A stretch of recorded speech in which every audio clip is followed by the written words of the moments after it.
Okay, I'm going to show you a demonstration of my effect board, and I have an Analogman bi-compressor.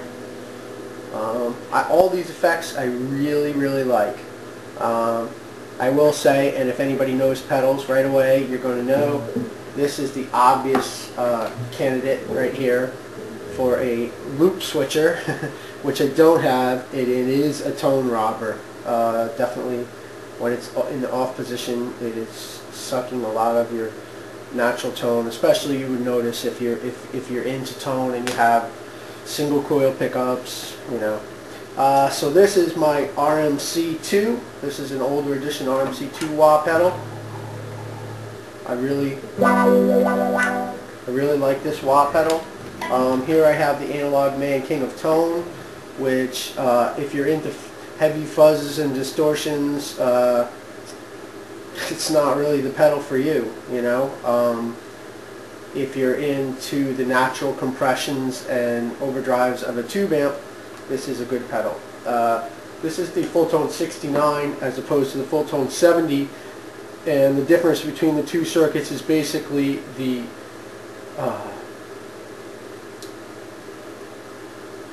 transistors in this one are germanium, whereas the transistors in the 70 are silicone. And the difference is, you know, a Hendrix tone as opposed to a ZZ Top tone. That would probably be a good example. This is a Fulltone Ultimate Octave.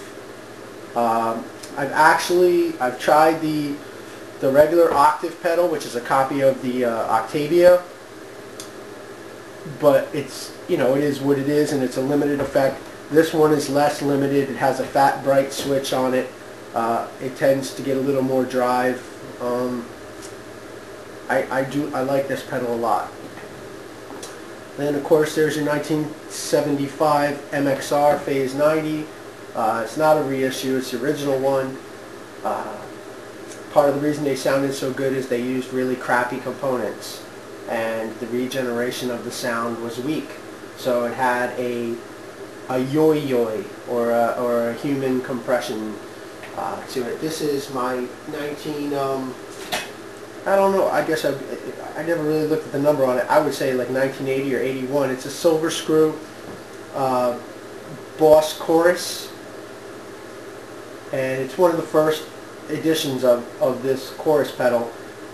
It has a nice syrup effect. Most chorus pedals are modeled after this one if they have any kind of tone to them at all.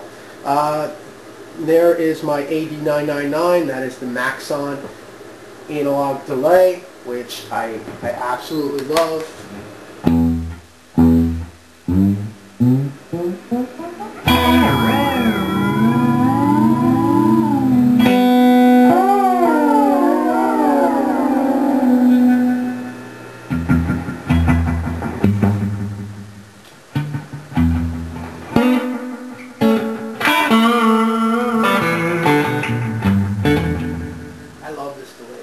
And I like it a lot because it has a really long...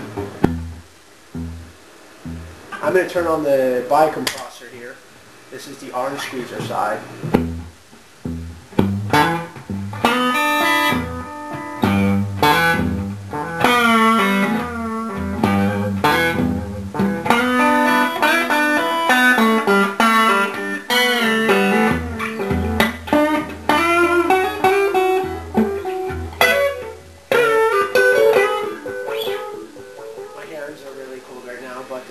Okay, so basically this bi-compressor, it has the Ross compressor, which if you were to run it straight into your recorder or something very clean into a mixing board, you would notice the difference. The Ross compressor does have distortion in it.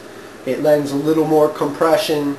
It gets a little more squishier, and certainly you can dial it in more than the orange squeezer. The orange squeezer basically has a volume control, but is a little bit tighter and will be good for country music. I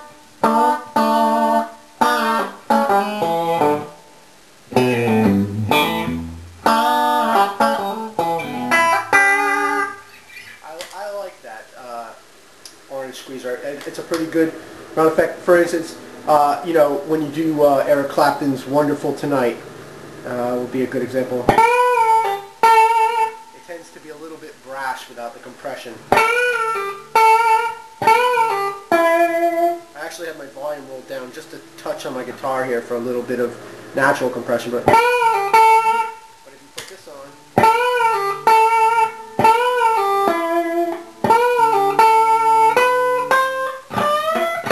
you can really hear that. Like, here it is without me having it on. You can really hear my fingernail in there. Here it is. You can still hear it, but it becomes actually pleasing to the ear.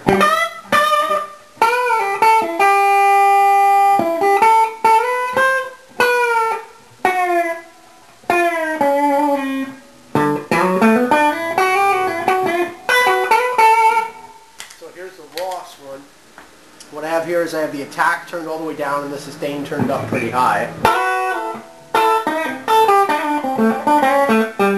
I like the attack turned down because it gives it that squash.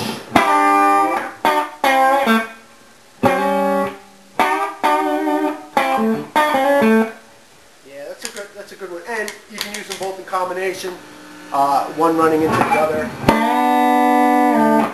As you can hear, when I stop playing, it pulls up the static of the guitar, but once you start playing, it goes back down, and that's what it does. And it has a slight delay to its effect too, so it gives a nice soft knee to your playing.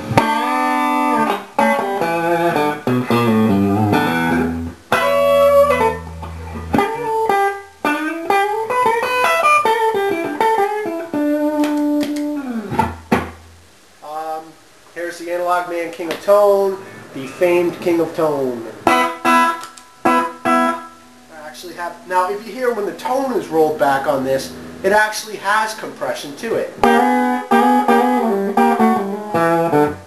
This pedal is made to emulate an amp being pushed. It's not made to freaking rock your head off with, you know, Led Zeppelin or Van Halen. It's for someone who appreciates the tones of a pushed amp. Here's the distortion. We'll turn the distortion up a little bit on this and the volume down.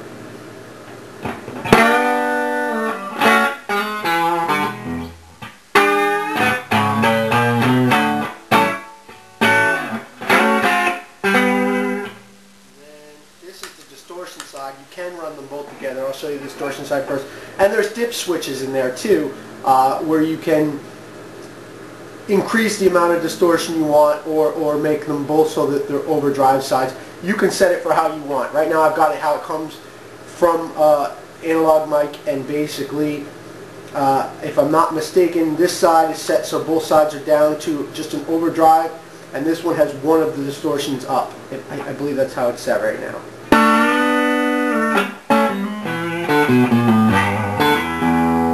And of course you put them both on together, and again I don't have them set as high as they possibly could be, but they get a very nice woman tone. My friend likes to freaking crank them, and he's blown away by the sound of them crank, so I'll show you what that sounds like.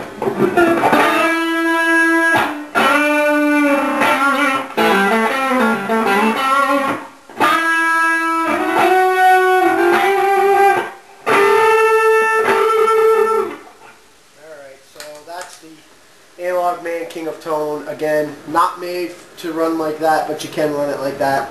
Here's the 69, that's more made to run like that. And my volume's a little louder than the rest of the stuff there, so